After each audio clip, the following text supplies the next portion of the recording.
Hello, everyone. Today, we're going to start with the strategic unit, human resource management. And we are on learning outcome number 3 in today's lecture. The learning outcome for today is understanding the role of legal and ethical issues in developing human resource policies. So in the previous lectures, we did speak about human resource planning and how the plans of the HR department align with those of the organization's goals, and how the HR plans then push the organization as a whole to do better so that they can basically accomplish the goals that they've set forward for themselves. So today is going to be quite a quicker lecture. We have some bits that we have to go through because we've covered most of the bits in the previous lectures as well. So just as the terminology again, what is human resource planning? So basically, human resource planning, in the previous lectures as well, we spoke about this. It is the process that essentially, identifies the current and also identifies the future human resource needs. Because obviously they have to make sure everything currently works well, but at the same time, they're keeping the future plans in mind and working towards them. So how they can keep the current and future human resources needs for an organization to essentially achieve its goals. So how can an organization achieve their goals? By keeping the current and future human resource needs in mind. And then HR essentially serves as a link between the human resource management and the overall strategic plan of the organization as well. So they basically it's like a link. So they help how human resource management and the plan of the organization work hand in hand together to basically come up with different processes, the different ways in which they can achieve their organization's goals. So HRM basically uses all the functional areas, right? It uses different functional areas, and it's not just the HR department. It uses finance, marketing, sales, like basically every department in the organization. It tells them to come together to work towards the common goal. Now, this tells us how to assess the business factors to consider before human resource planning. So before I go on to that, I have a quick video regarding human resource planning that I wanted to show you guys. Let me pull that up and then we'll continue with the slides.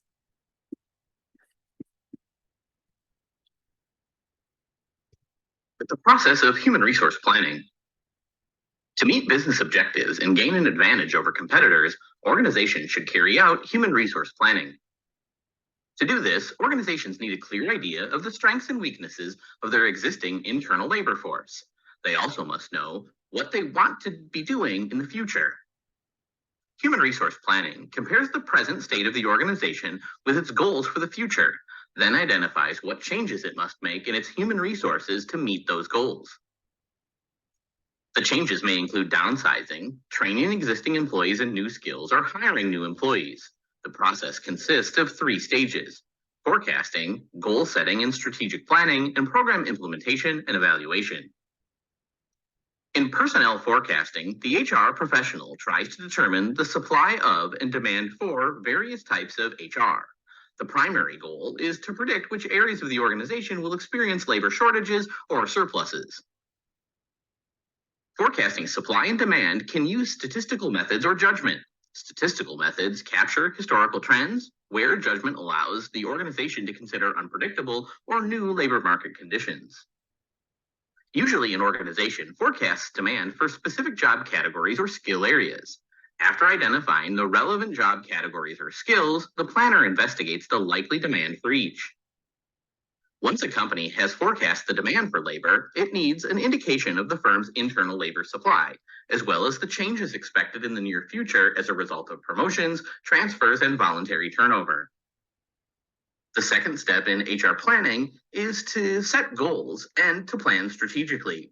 Setting specific goals provides a basis for measuring the organization's success in addressing labor shortages and surpluses. For each goal, the organization must choose one or more HR strategies. organizations are most likely to benefit from hiring and retaining employees who provide knowledge and skills that create value for customers. Downsizing is the planned elimination of large numbers of personnel with the goal of enhancing the organization's competitiveness. Although downsizing has an immediate effect on costs, evidence suggests that it hurts long-term organizational effectiveness, especially among firms that engage in high-involvement work practices. Another popular way to reduce a labor surplus is with an early retirement program. Research suggests that these programs encourage lower-performing older workers to retire. Sometimes they work so well that too many workers retire.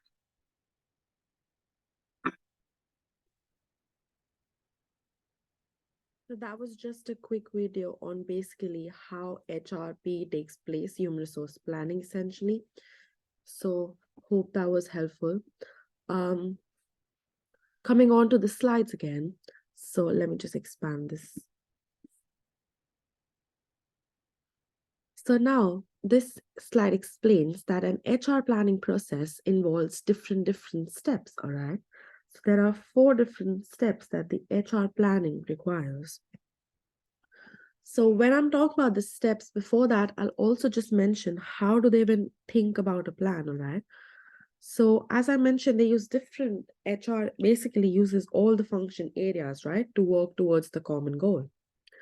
While they're planning, there are few things that they keep in mind, a few questions that they can ask essentially.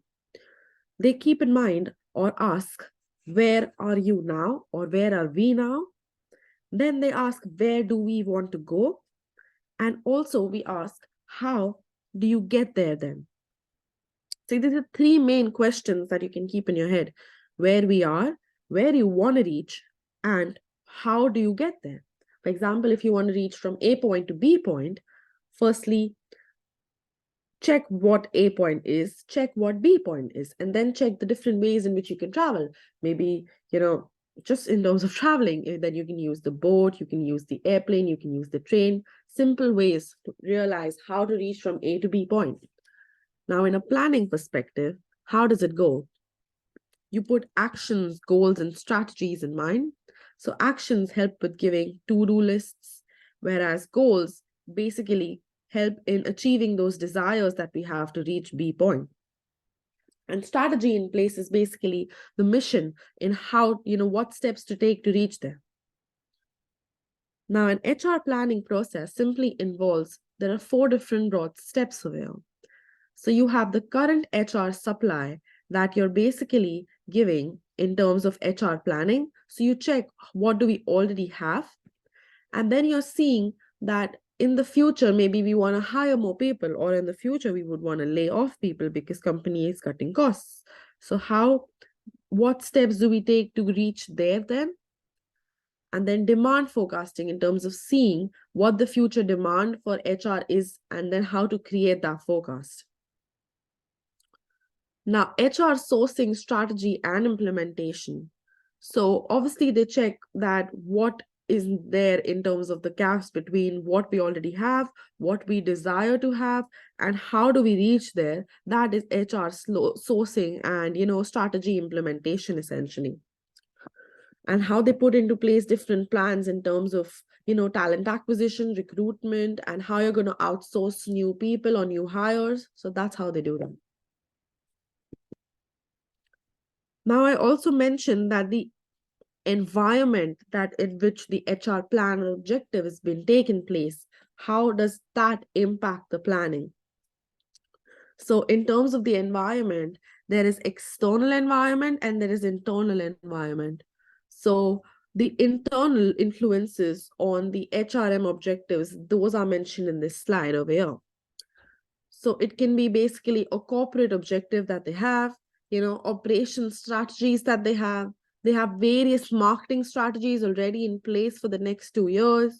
And obviously they are going to be keeping financial strategies in mind as well now. So there are different internal influences, or because there's a change in the operational strategy, that's going to affect the HR planning. If there's a financial change, then again, HR planning needs to be like, all right, maybe in the future they're cutting costs. So how do you, keep, people from leaving less, and so that you need to hire less. stuff like that.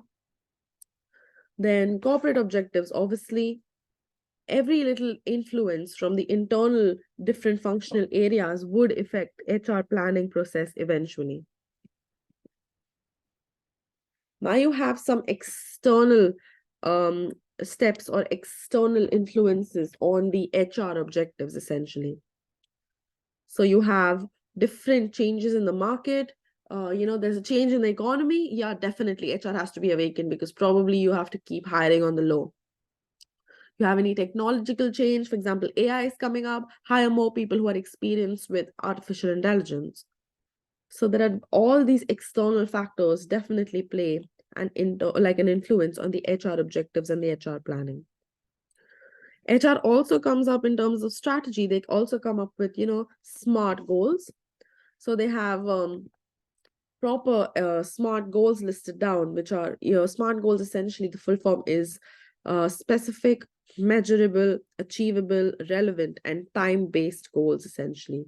So because of these SMART goals in place already, HR planners know the progress in terms of, how the employees are performing, where the organization is in terms of achieving its goals, how they can do better. Everything is mentioned in these SMART goals, essentially. Now, how to determine human resource requirements in different organizational contexts. So basically, HR planning is fundamentally a forecasting operation and balancing the projected demand for and supply of labor to develop plans for future manpower utilization. So how you determine human resource requirements in different organizational contexts? Obviously, you need to firstly check the plan of the HR planning, basically operation, and then how you can check the demand and the labor of what we already have and what we would require, and then make plans for the future. Now, this is the strategic HR planning process. Just going to briefly explain this entire process to you. So obviously, the business planning process, you have strategic planning, which is the long-range perspective, which have the corporate physiology, the environmental scans, strengths and constraints, objectives and goals in terms of strategies. Then you have the operational planning, middle range perspective, wherein you have plan programs, the resources that are required, organizational strategies, plans for entry into new businesses. And that way you have acquisitions or diversities. And then you have budgeting, which is the annual perspective, wherein all of the budgets are reviewed, the budget unit and individual performance goals are seen, the performance scheduling and assignment is done, and monitoring and control of the results are also done through annual perspective or budgeting. Then you're looking at the HR planning process, which issues the analysis. Analysis meaning the business needs, the external factors, the internal supply analysis, and management implication.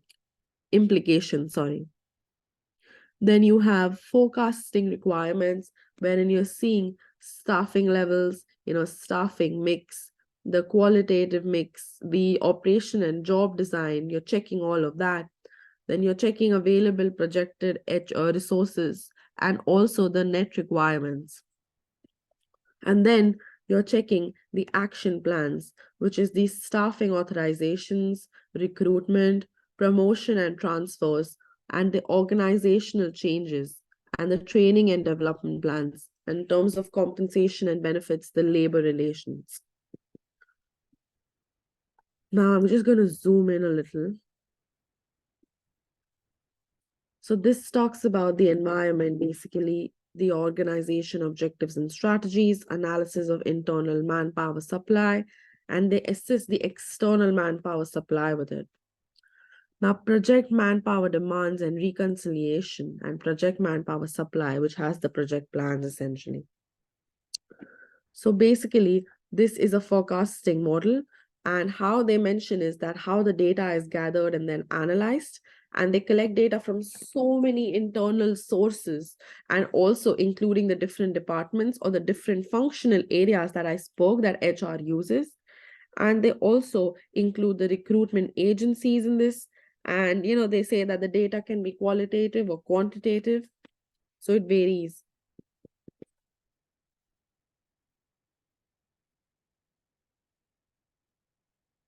So now this chart just quickly explains how they develop a human resource plan for the organization. So the video that I already showed you essentially is this process, how they mention that the company thinks of a strategic plan, and then HRM also makes a strategic plan aligning to the organization's plan, and that's how they come up with the HR plan. Then the company and the HR strategic plans work hand in hand to basically achieve the objectives. So they have different analysis that they do as well, so that they're seeing that the strategic plan is even in place. And then in the HR plan, they determine the needs, the recruit, the selection, the entire process is then developed. So that's how they do it.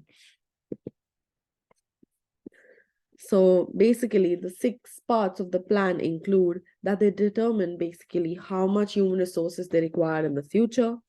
So they're going to keep an idea if they require more or less, or how is it going to go. And then they also check the recruiting strategy. So that determines basically the recruiting strategy for the future, that how are they going to approach this? What are they going to do different? So that is the recruiting strategy essentially. And then they select the employees based on those strategies that they have determined. Obviously, they have development training wherein they help their existing staff to develop and get in par with the expectations of the organization. And then they determine compensation in terms of how the pay can happen properly, people are rewarded or they're not rewarded. They check all of that over there. And again, appraisal performance, basically how to give them appraisal every year, develop them, etc. Now this table essentially just explains the same thing we spoke about, the HR plan. So how recruitment, training, development of new resources, performance appraisal, compensation review, they have different things that HR does. And how can they do that? In compensation review, they look at benchmarking, salary having salary benchmarking things done once a year or once in 2 years. And then they have a meeting, they have different managers that be there. And how the cost go is they have a report, they have recruitment agencies that help us in hiring people. So it varies every time. But yeah, this was about just HR planning and how LO3 basically, how different there are so many various factors in HR planning and how does it work. Hope you guys like this lecture. Thank you so much for your time. Bye.